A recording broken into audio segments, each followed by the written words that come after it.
এই মূলনীতি যে 4টি আছে সেটির সাথে এই 3টি মূলনীতি এবং সাম্প্রদায়িক সম্প্রীতি ধর্মীয় কি এটা ছিল ধর্মীয় স্বাধীনতা এবং সম্প্রীতি এটিও যুক্ত থাকতে হবে।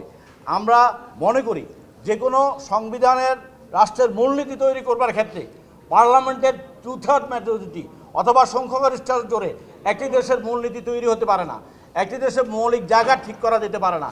এটি করবার জন্য বৃহত্তর জনগোষ্ঠীর ম্যান্ডেট দরকার হয়। মুক্তিযুদ্ধের সময় আমরা এক ধরনের বিপ্লবের মধ্যে যেটা ম্যান্ডেট পেয়েছিলাম, আর এখন যে দাবিটা আসছে যে 4 মূলনীতির প্রশ্নে আগামী পার্লামেন্ট সিদ্ধান্ত নেবে, একটি রাজনৈতিক দল তার ক্ষমতা যাওয়ার জন্য সংখ্যাগরিষ্ঠ পেয়ে ক্ষমতা যায়, রাষ্ট্রের মূলনীতি পরিবর্তন করার কোনো বৈধতা সেই রাজনৈতিক দলে থাকে এটা আমরা বিশ্বাস করতে চাই না। আমরা মনে করি মূলনীতির পরিবর্তন করবার জন্য যে বৈধতা দরকার সেটি গণভোট, সেটি সংবিধান সংস্কার নির্বাচন, অনেক বিষয় আসতে পারে, কিন্তু আগামী পার্লামেন্টের কাছে এটা ঠেলে দেওয়া মানে হচ্ছে যে জাতীয় ঐক্যমতের ভিত্তিতে, জাতীয় ঐক্যের ভিত্তিতে সংবিধানের মূলনীতি তৈরি হয় সেটিকে ডেফার্ট করা। এখানে আমরা যারা বসছি, যারা কথা বলছি, সমস্ত রাজনৈতিক দল যদি আমরা একটা জায়গায় পৌঁছাতে পারি সেটাই আমার কাছে বেটার মনে হয়।